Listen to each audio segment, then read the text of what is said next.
इस वीडियो में मैं आपको मूविंग एवरेज इंडिकेटर के साथ इस्तेमाल करने की सबसे बेहतरीन रणनीति बताने जा रहा हूं। यह रणनीति जिसे मैं अभी आपको दिखाने वाला हूं, आपको फॉल्स सिग्नल से बचने में मदद करेगी, बड़े मूव्स को पकड़ने में सहायता करेगी कि मूविंग एवरेज होता क्या है। मूल रूप से मूविंग एवरेज एक सिंपल इंडिकेटर है जो किसी एसेट की औसत क्लोजिंग प्राइस की गणना करता है। यह प्राइस मूवमेंट को स्मूथ करता है, जिससे हमें ओवरऑल ट्रेंड को पढ़ना आसान हो जाता है। अब इसकी सेटिंग्स पर निर्भर करते हुए मूविंग एवरेज आपको विभिन्न प्रकार के ट्रेंड्स की पहचान करने में मदद कर सकता है। उदाहरण के लिए 200 पीरियड मूविंग एवरेज जैसी उच्च सेटिंग किसी एसेट के लॉन्ग टर्म ट्रेंड की पहचान करने में मदद करती है। इससे आपको यह समझने में सहायता मिलती है कि कीमत आगे लंबे समय में कहां जा सकती है।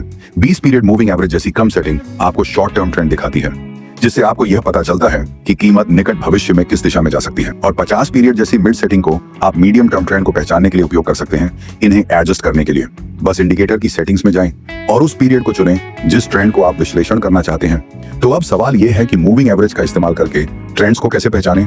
इसके लिए आप बस देखें कि प्राइस इंडिकेटर की तुलना में कहां स्थित है। उदाहरण के लिए अगर मैं 200 पीरियड मूविंग एवरेज का उपयोग कर रहा हूं और वर्तमान कीमत इसके ऊपर स्थित है, तो यह हमें बताता है कि लॉन्ग टर्म ट्रेंड ऊपर की ओर है।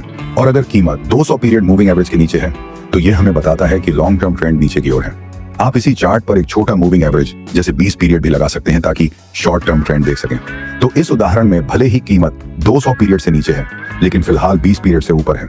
इसका मतलब है लॉन्ग टर्म ट्रेंड नीचे है, लेकिन शॉर्ट टर्म ट्रेंड ऊपर है। आइए एक और उदाहरण देखें। यहाँ हमारे पास 200 और 20 दोनों मूविंग एवरेज चार्ट पर लगे हुए हैं। जैसा कि आप यहाँ देख सकते हैं, कीमत दोनों के ऊपर है। इसका मतलब है कि लॉन्ग टर्म और शॉर्ट टर्म दोनों ट्रेंड ऊपर की ओर हैं। तो आप अलग अलग मूविंग एवरेज लेंस को इस पर निर्भर करते हुए उपयोग कर सकते हैं कि आप किस ट्रेंड को पहचानना चाहते हैं। कई ट्रेडर्स मूविंग एवरेज का उपयोग ट्रेंड रिवर्सल पकड़ने के लिए भी करते हैं, खासकर ब्रेकआउट्स को देखकर। उदाहरण के लिए यहाँ कीमत मूविंग एवरेज के नीचे थी, जो हमें बताती है कि ट्रेंड डाउन है, लेकिन फिर ये इसके ऊपर ब्रेक करती है और ऊपर जाने लगती है। कुछ ट्रेडर्स इस ब्रेकआउट को ट्रेंड रिवर्सल का संकेत मानकर ट्रेड ले लेते हैं। हालांकि यह एक आम विचार है, लेकिन अगर आप वाकई में ट्रेंड रिवर्सल पकड़ना चाहते हैं, तो आपको केवल ब्रेकआउट्स पर भरोसा नहीं करना चाहिए, क्योंकि फॉल्स ब्रेकआउट्स बहुत बार होते हैं। जैसे इस उदाहरण में कीमत मूविंग एवरेज के ऊपर ब्रेक करती है, जिससे ट्रेडर्स को लगता है कि अब रिवर्सल आने वाला है, लेकिन तुरंत ही प्राइस रिजेक्ट होता है और नीचे गिर जाता है। तो भले ही ब्रेकआउट्स रिवर्सल के शुरुआती संकेत दिखा सकते हैं, ये एंट्री ट्रिगर के रूप में उपयोग करने का अच्छा तरीका नहीं है। इससे बेहतर तरीके हैं। अब आते हैं उस सबसे बेहतरीन रणनीति पर जिसका आप इंतजार कर रहे थे, मूविंग एवरेज इंडिकेटर से ट्रेड करने की स्ट्रैटेजी। बात करते हैं उस स्ट्रैटेजी की। इसका नाम है क्रॉसओवर स्ट्रैटेजी, लेकिन यह वैसी नहीं है जैसी आपने हर जगह देखी होगी।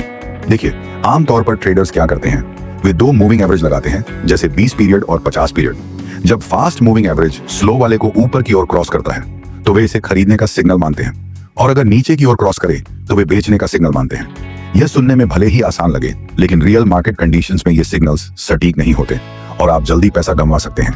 एक असली उदाहरण देखते हैं। यहाँ 20 मूविंग एवरेज ने 50 को ऊपर की ओर क्रॉस किया, लेकिन देखें क्रॉसओवर कहां हुआ। प्राइस पहले ही काफी ऊपर जा चुका था। अगर आपने इस पॉइंट पर सिर्फ क्रॉसओवर सिग्नल के भरोसे खरीद लिया होता, तो ये एक अच्छा रिस्क टू रिवॉर्ड ट्रेड नहीं होता, और उसके तुरंत बाद प्राइस गिर गया। इसलिए इस तरीके से ट्रेड करने से आपको कई गलत ट्रेड्स मिलेंगे। अब बात करते हैं एक बेहतर तरीके की, ऐसा तरीका जो आपको लगातार और प्रॉफिटेबल एंट्री देगा। वैसे ये स्ट्रैटेजी आपको किसी भी आर्टिकल या यूट्यूब वीडियो में नहीं मिलेगी, तो ध्यान दें। सबसे पहले मैं आपको सेटअप की पूरी प्रक्रिया स्टेप बाय स्टेप बताने वाला हूं, कर रहा हूं। फिर इंडिकेटर सेक्शन में जाएं और मूविंग एवरेज टाइप करें। अब आप देखेंगे कि वहां कई प्रकार के मूविंग एवरेज होते हैं, लेकिन इस रणनीति के लिए जो सबसे अच्छा काम करता है वह है सिंपल मूविंग एवरेज।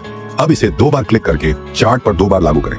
जब दोनों मूविंग एवरेज चार्ट पर आ जाएं, तो पहले वाले की सेटिंग में जाकर उसकी लंबाई लेंथ को 50 कर दें, फिर दूसरे की सेटिंग में जाकर उसकी लंबाई 20 कर दें। अब हमारे पास चार्ट पर 20 पीरियड और 50 पीरियड के सिंपल मूविंग एवरेज लागू हो गए हैं। अब सबसे पहले आपको चार्ट पर बने अंतिम 2 क्रॉसओवर को देखना है। इस मामले में ये है, ये वाला और ये वाला। फिर आपको यह जांचना है कि यदि आपने इन संकेतों पर ट्रेड किया होता तो क्या आपको लाभ होता या हानि। चलिए पहले क्रॉसओवर से शुरू करते हैं, जो कि एक ऊपर की दिशा वाला क्रॉसओवर था। मतलब हमें एक खरीद, बाय या लॉन्ग ट्रेड लेना था। लेकिन देखिए इसके बाद क्या हुआ, प्राइस ने दिशा बदल दी और तेजी से नीचे गिर गया। अगर आपने वहां एक खरीदारी की होती तो आपको भारी नुकसान उठाना पड़ता। इसीलिए इस क्रॉसओवर को हम एक असफल क्रॉसओवर कहेंगे। अब दूसरे क्रॉसओवर को देखते हैं। इस बार यह एक नीचे की दिशा वाला क्रॉसओवर है, यानी हमें एक शॉर्ट ट्रेड लेना था। इसका सीधा मतलब है कि हम इस बात पर दाम लगा रहे थे कि प्राइस नीचे जाएगा, लेकिन प्राइस ने उल्टा किया, वह पलटा और तेजी से ऊपर चला गया। इसीलिए इस क्रॉसओवर को भी असफल क्रॉसओवर के रूप में चिन्हित किया जाएगा। फिलहाल पिछले 2 क्रॉसओवर असफल रहे हैं, जो हमें यह बताता है कि इस खास चार्ट और टाइम फ्रेम में क्रॉसओवर सिग्नल्स भरोसेमंद नहीं रहे हैं। इसलिए हमें यहाँ ट्रेड करने से बचना चाहिए। अब अगर हम इसके बावजूद अगला क्रॉसओवर ट्रेड करते तो वह भी एक असफल ट्रेड होता। इसका कारण यह है कि जब पिछले दो क्रॉसओवर में से एक या दोनों असफल होते हैं तो अगला क्रॉसओवर भी असफल होने की संभावना ज्यादा होती है। अब हम इस रणनीति के सबसे अहम हिस्से पर आते हैं। ट्रेड लेने से पहले हमेशा ये जांचें कि पिछले दो क्रॉसओवर कैसे प्रदर्शन कर चुके हैं। ट्रेड लेने के लिए दोनों क्रॉसओवर का सफल होना जरूरी है। अगर उन दोनों में से एक भी असफल होता है तो हमें अगले सिग्नल पर ट्रेड नहीं लेना चाहिए। आइए अब एक ऐसा उदाहरण देखें जहां पिछले दो क्रॉसओवर सफल रहे हों और देखें कि इससे रणनीति में क्या बदलाव आता है। इस बार हम एक फॉरेक्स चार्ट पर हैं, खासकर यूरो डॉलर का 15 मिनट टाइम फ्रेम। सबसे पहला कदम है चार्ट पर बने पिछले दो क्रॉसओवर को देखना, जो कि ये दो हैं। अब पहले क्रॉसओवर को देखें, यह एक ऊपर की दिशा में क्रॉसओवर था, यानी हमें एक लॉन्ग ट्रेड लेना था। अगर हमने ऐसा किया होता तो यह ट्रेड सफल होता, क्योंकि प्राइस और ऊपर गया, इसलिए इसे सफल क्रॉसओवर माना जाएगा। अब दूसरे क्रॉसओवर को देखें, जो कि नीचे की दिशा में था। अगर हम यहाँ एक शॉर्ट ट्रेड लेते तो वह भी सफल होता, क्योंकि प्राइस काफी नीचे गया।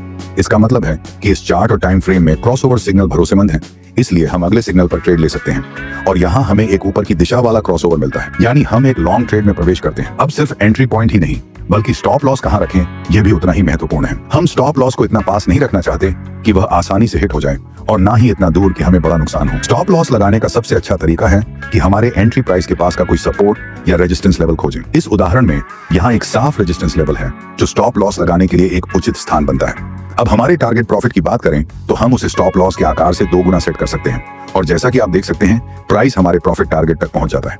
तो इस रणनीति की कुंजी यह है कि ऐसे चार्ट को ढूंढें जहां पिछले दो क्रॉसओवर सफल रहे हों, क्योंकि वही हमें अगले सिग्नल पर ट्रेड करने की पुष्टि देता है। अब आइए एक और उदाहरण देखें। यहाँ हमारे पास XRP क्रिप्टो चार्ट है 15 मिनट के टाइम फ्रेम पर। सबसे पहले हम पिछली दो क्रॉसओवर को चेक करते हैं। ये दो, पहला क्रॉसओवर एक डाउनवर्ड्स क्रॉसओवर था, यानी हमें एक शॉर्ट ट्रेड लेना था, और अंततः प्राइस काफी नीचे गिरा। लेकिन अगर हम अपनी एंट्री के समय को देखें तो प्राइस थोड़ी देर के लिए ऊपर जरूर गया था, इससे पहले कि गिरावट शुरू हो।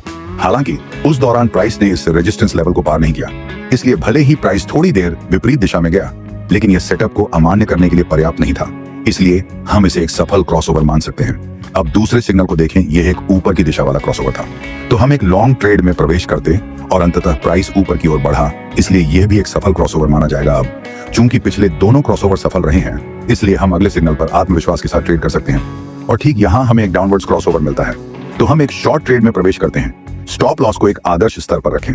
इस केस में पास में ही एक रेजिस्टेंस लेवल है जिसे हम अपने स्टॉप लॉस के लिए उपयोग कर सकते हैं। टेक प्रॉफिट टारगेट को स्टॉप लॉस की साइज से 2 गुना सेट करें, और जैसा कि आप देख सकते हैं प्राइस हमारे प्रॉफिट टारगेट को हिट करता है, जिससे यह एक सफल ट्रेड बन जाता है। अगर आप अभी तक वीडियो देख रहे हैं